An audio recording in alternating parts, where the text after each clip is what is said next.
student, welcome to my channel. இந்த video நம்ம எதை பத்தி பார்க்கணும்னா 10th standard scienceல quarterly examல நம்ம எப்படி வந்து full marks எடுக்கணும்ன்ற வீடியோ தான் இது. மறக்காம சேனலை ஃபாலோ பண்ணாதவங்க ஃபாலோ பண்ணி வச்சுங்க.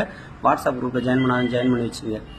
இப்போ வந்து பார்த்தோன்னா நமக்கு வந்து பார்த்தோன்னா சயின்ஸில் நமக்கு வந்து 70 மார்க் நம்ம வந்து பார்த்தோன்னா எழுதணும். அதில் புக் பேக்கில் இருக்கிற 1 மார்க் நல்லா தரவு படித்து வச்சிங்க. அப்புறம் வந்து பார்த்தோன்னா இதில் கொடுத்துருக்க கொஸ்டின் எதையும் ஸ்கிப் பண்ணாமல் படிச்சுன்னா கண்டிப்பாக நீங்கள் ஃபுல் மார்க் எடுக்க வாய்ப்பு இருக்குது.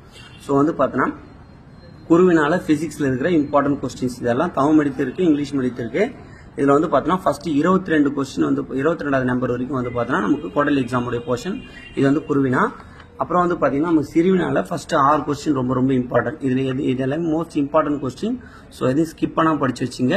நெடுவினா கொஸ்டினை பார்த்துங்க. நெடுவினால வந்து பார்த்தீங்கன்னா நமக்கு 5 கொஸ்டின் வந்து கொடுத்துருப்பாங்க. இதில் வந்து பார்த்தோன்னா அதுக்கப்புறம் வந்து பார்த்தோன்னா கெமிஸ்ட்ரியில் மோஸ்ட் இம்பார்ட்டன்ட் குருவினால் 2 மார்க் கொஸ்டின். இது வேணுன்ற ஸ்கிரீன்ஷாட் எடுத்து வச்சுக்கோங்க. இதில் ஃபர்ஸ்ட் 14 கொஸ்டின் வந்து பார்த்தோன்னா நம்மளுடைய குவார்டர்லி எக்ஸாமுடைய போர்ஷன். இதோட பிடிஎஃப் என்ன வாட்ஸ்அப் குரூப்பில் வாங்க தரேன். அதுக்கப்புறம் வந்து பார்த்தீங்கன்னா நமக்கு சிறுவினால வந்து பார்த்தோன்னா ஃபர்ஸ்ட் 5 கொஸ்டின். இதில் வந்து பார்த்தோன்னா எல்லாம் மோஸ்ட் இம்பார்ட்டன்ட் கொஸ்டினாக வச்சிருக்கோம். ஸோ இது கண்டிப்பாக எக்ஸாமுக்கு மோஸ்ட்லி இதை கவர் பண்ணாலே வந்து பார்த்தீங்கன்னா நல்ல மார்க் எடுத்துலாம். அவகேட்ரல் லா, அப்புறம் வந்து அட்டானமிக் தியரி ரொம்ப இம்பார்ட்டன்ட். அப்புறம் வந்து பார்த்தீங்கன்னா நெடுவினால ஃபர்ஸ்ட் 3 கொஸ்டின் ரொம்ப இம்பார்ட்டன்ட். நல்லா தரவு படிச்சு வச்சுங்க. அந்த மெல்டிங் ப்ராசஸ் ஆஃப் அயன் இது ரிப்பீட்டட் கொஸ்டின். அப்புறம் வந்து பார்த்தோன்னா பயாலஜியில் மோஸ்ட் இம்பார்ட்டன்ட் கொஸ்டின் வந்து பார்த்தீங்கன்னா குருவினால ஃபர்ஸ்ட்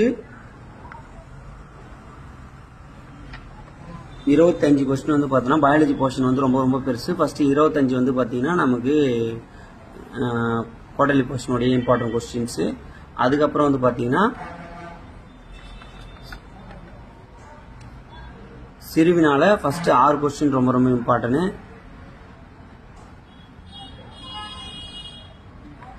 அதுக்கப்புறம் வந்து பார்த்தீங்கன்னா நெடுவினால ஃபர்ஸ்ட் 8 கொஸ்டின். இந்த 8 கொஸ்டின் வந்து பார்த்தோன்னா 8வது கொஸ்டின் ரொம்ப இம்பார்ட்டன்ட். அதுக்கப்புறம் வந்து பார்த்தீங்கன்னா ரொம்ப இம்பார்ட்டன்ட். அப்புறம் வந்து பார்த்தோன்னா 5th question structure of DNA அது ரொம்ப இம்பார்ட்டன்ட். இந்த கொஸ்டின் நீங்கள் நல்லா தரவு படிச்சுன்னா வரப்போகிற குவார்டர்லி எக்ஸாமில் நீங்கள் வந்து பார்த்தோன்னா 65+ கண்டிப்பாக எடுக்கலாம். ஸோ எல்லா கொஸ்டின் நல்லா தரவு படிச்சு வச்சுங்க. உங்கள் ஃப்ரெண்ட்ஸ் எல்லாருக்கும் ஷேர் பண்ணி விடுங்க. தேங்க்யூ.